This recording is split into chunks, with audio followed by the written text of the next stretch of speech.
Good day. Star Wars Episode 2 Attack of the Clones was absolute garbage. It had a boring and meandering plot and a love story that, while better than Twilight, was still pretty bloody difficult to get through. At the last minute, it was of course saved by scores of brave Mandalorian men. Now today, we're taking a look at one of the many games released to capitalize on its success. Now I'm just one man, and this is a game so boring, it takes a team to finish. Thanks for having me along for the ride again, Lotz. And to your episode 2 comments, worst thing Star Wars can do to me, in my opinion, is bore me.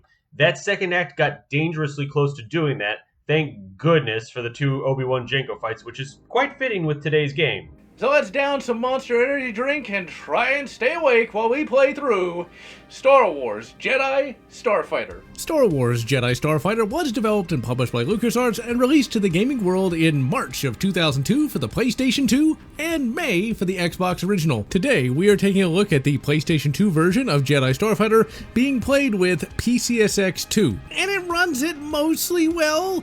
There is a minor bit of slowdown here and there, and a couple missions are bugged, and the audio won't play in some cutscenes. But despite these issues, the game is finishable, assuming you stay awake long enough to do it. Star Wars Jedi Starfighter is a third-person vehicular combat game where you take control of one of 2 characters and starfighters. Some missions will have you play as Jedi Master Addie Gallia, who flies the Anther Sprite, aka Jedi Starfighter.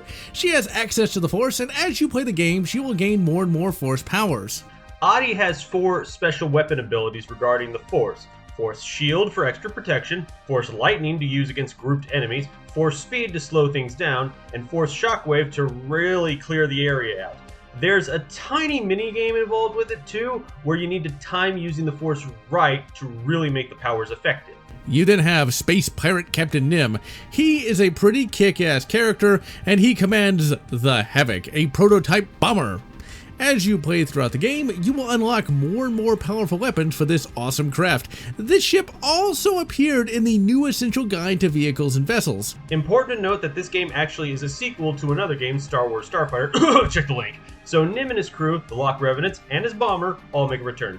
Nim's weapons are more tricked out this time. He still has his proton bomblets, though he's lost his plasma scourge ability. Instead, he now has proximity mines, cluster missiles, and a few cruise missiles, which are devastating to frigate-class ships. Though, unlike Addie, Nim's weapons, aside from the bomblets, don't recharge, so know when to use them. Also to note is the wingman controls that are tied to the weapon system. For PS2, press the L1 button, and the weapon directional pad will switch to wingman actions. They're pretty basic though. You got attack, defend, cancel, cover me, and then there's the call in your wingmen, which just announce where they're still flying and all that. Honestly, that one is a little worthless since I never recall my wingmen being shot down in either this nor the original Starfighter. Your missions are pretty much like you would expect from a game of this type. Blow this up, escort that, all the stuff you saw in Rogue Squadron, only boring. What makes it boring is how long and drawn out every bloody thing is. It's like a goddamn Filoni baloney Clone Wars arc. Instead of blowing up a sensible number of things in a level, it's always one more than you really need to.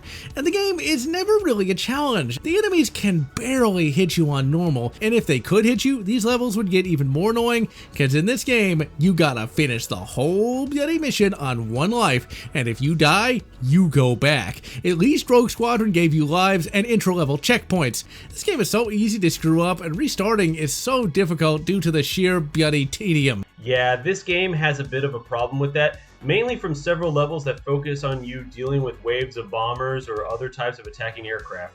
You could take out where they launch from, but the game kind of makes it a point that it wants you to do things their way and will replace said carrier. The game also has a small carryover from the previous game, which is bonus objectives. During the mission loading screen, it will give you a bonus to complete, but also has a hidden objective that you need to find and complete that earns you some post-game bonuses like artwork, galleries, or different craft to play with, such as the LAAT, which its beam lasers are pretty much like Bane blades, according to Lotz. Late in the game, Jedi Starfighter gets real bullshitty. You gotta guard some non-Tamara Morrison voice clones, and these guys are goddamn lemmings, and you gotta pull up the same 4 tanks for like 20 minutes.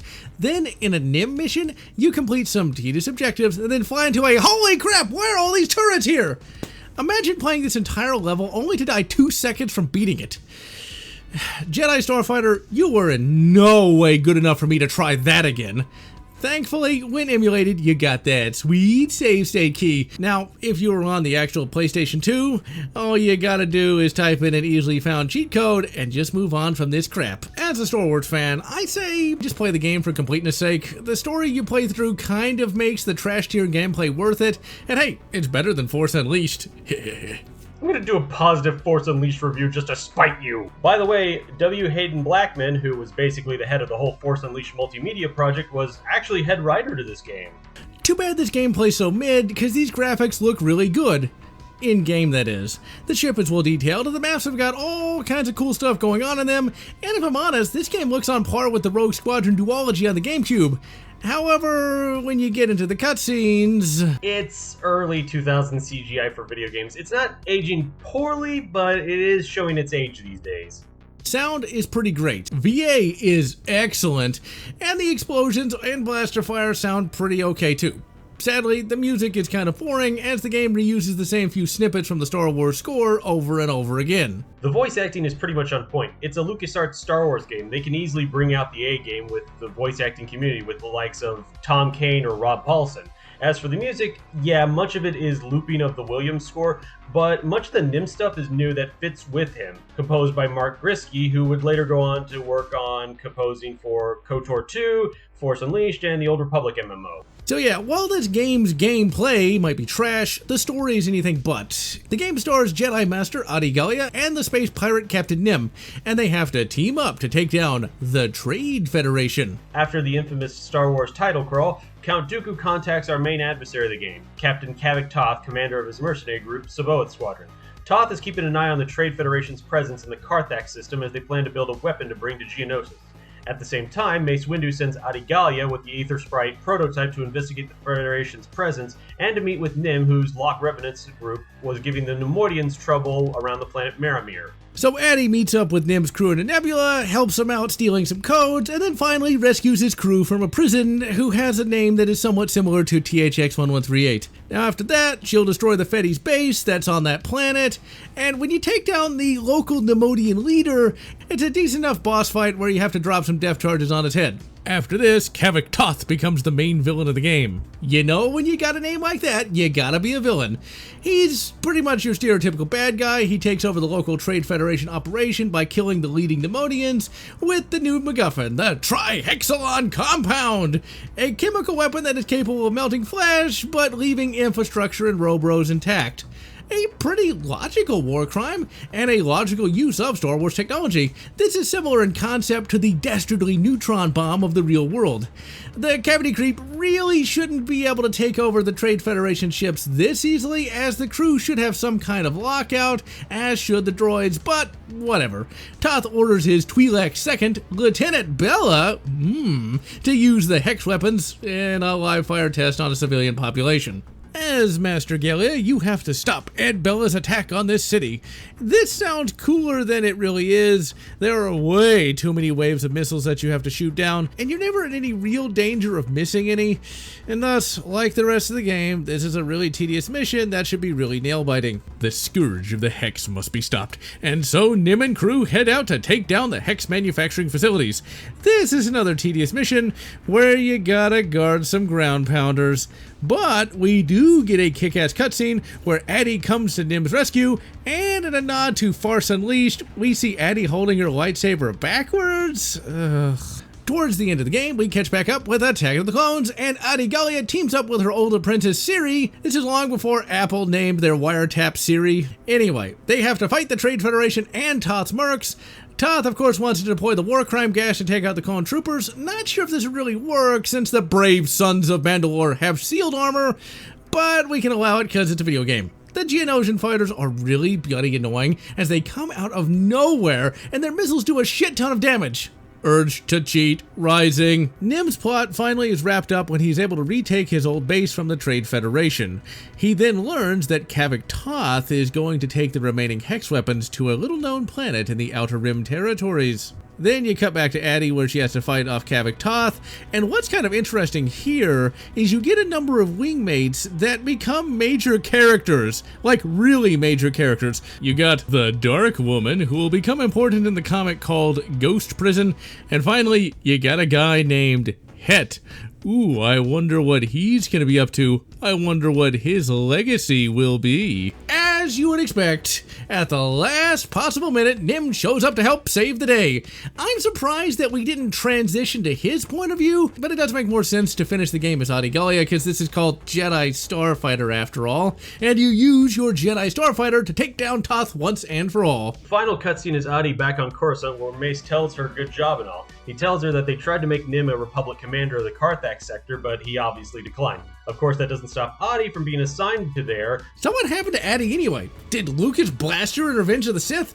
Or, did Filoni and his baloney get a hold to her? It's a bit complicated, but originally she was killed by Grievous on Bot's Pity in Star Wars Obsession number 5, which came out on my birthday in 2005. The story was also the original death/disappearance of Asajj Ventress prior to 2008. Then Filoni retcons her in the 2012 episode of the Clone Wars Revival, where she falls on Falorum to Maul and Savage Opress. Or, more specifically, Savage when he rams his head into her chest, leaving her wide open to be impaled by his saber, which I still think that the Grievous death makes more sense, but now that I think about it, you really wouldn't think a Zabrak would use their head horns as a weapon, so I can see how one could be caught off guard by that. Either way, Nim's pretty torn up by it and names a mountain after her on Locke in Star Wars Galaxies. And so that is the decidedly mid Jedi Starfighter.